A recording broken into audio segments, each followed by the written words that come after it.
recuperato dal numero 10 dell'Athletic, che prova ad accentrarsi, serve il compagno, tiro murato, volta tra i piedi di Caminita, che prova a servire i compagni in mezzo, ancora pallone tra i piedi di Caminita, che sfiora il gol del vantaggio, pallone battuto a cercare i compagni in mezzo, ancora possesso Athletic, pallone messo in mezzo, allontanato, smanacciato dal portiere della squadra ospite. Pallone in mezzo a cercare l'acrobazia del compagno.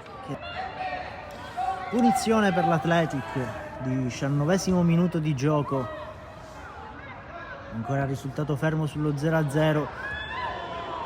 È sfiorato nuovamente.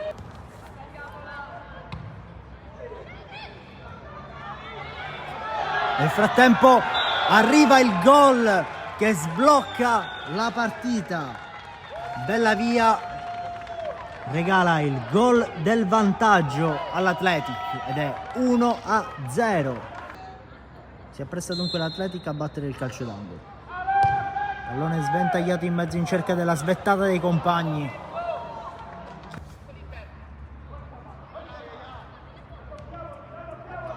Altro pallone in mezzo. Prova il tiro dalla distanza Ulizzi. Pallone smanacciato. Nel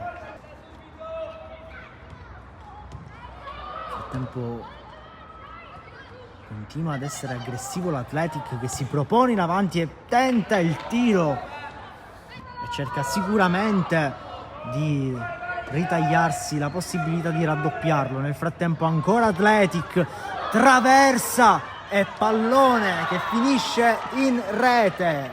Ancora una volta il numero 9 Bellavia segna il gol del raddoppio per la squadra di casa, 2-0. Squadra di casa che non accenna in alcun modo ad arrestarsi e altro, e arriva il gol incredibile del 3-0.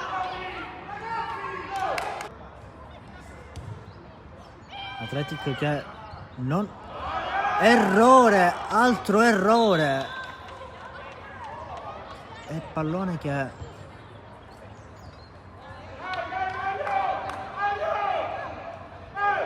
finisce in rete. Attaccante dell'Athletic, ma nuovamente attacco della squadra di casa che recupera il pallone in una zona pericolosa e serve il compagno che firma il 5-0. Ancora grande intensità e pallone che finisce in rete. A venirsi alla festa gol anche il numero 17 Giulio Parlavecchio. Diverse le interruzioni, ma possibile anche che il direttore di gara non conceda i minuti di recupero, dato il vistoso risultato. Nel frattempo colpo di testa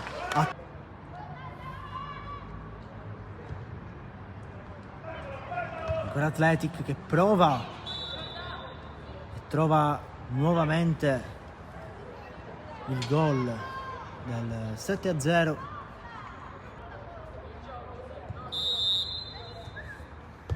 Battuto e traversa per il numero 4 Livigni.